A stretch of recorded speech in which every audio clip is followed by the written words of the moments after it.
Cinema 4D. Para crear un fondo infinito necesitamos un HDRI, necesitamos un suelo y necesitamos un fondo.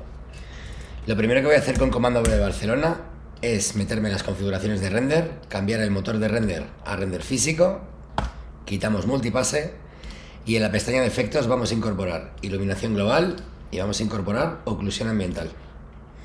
La oclusión ambiental vamos a modificarle la longitud máxima de rayos, vamos a cambiar el color negro por un gris oscuro y vamos a bajar los ajustes de render para hacer una previsualización más rápida.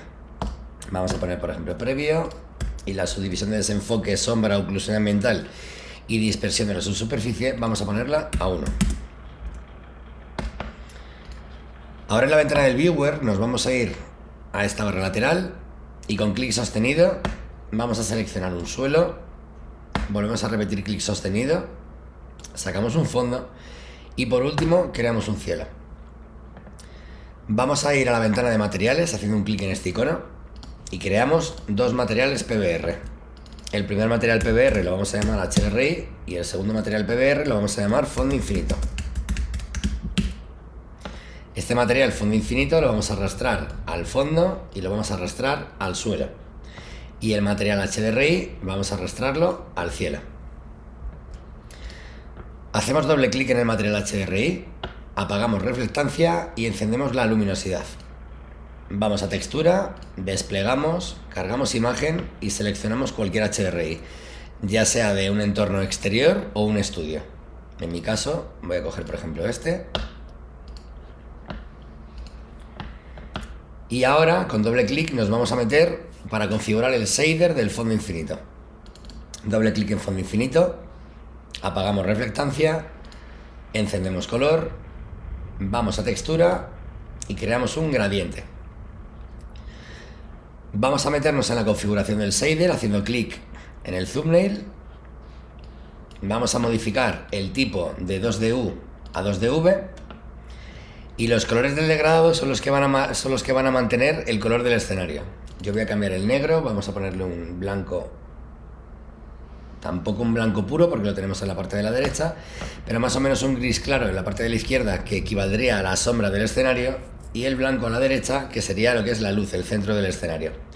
En cualquier momento podemos cambiarlo. Vamos a cerrar la ventana de materiales, vamos a crear una región de render interactivo y nos fijamos que tenemos un problema en el escenario. No solamente en el escenario, sino que también estamos viendo que tenemos un problema en el horizonte. Para solucionar estas cosas tenemos que modificar las proyecciones de los materiales y crear varias etiquetas de composición.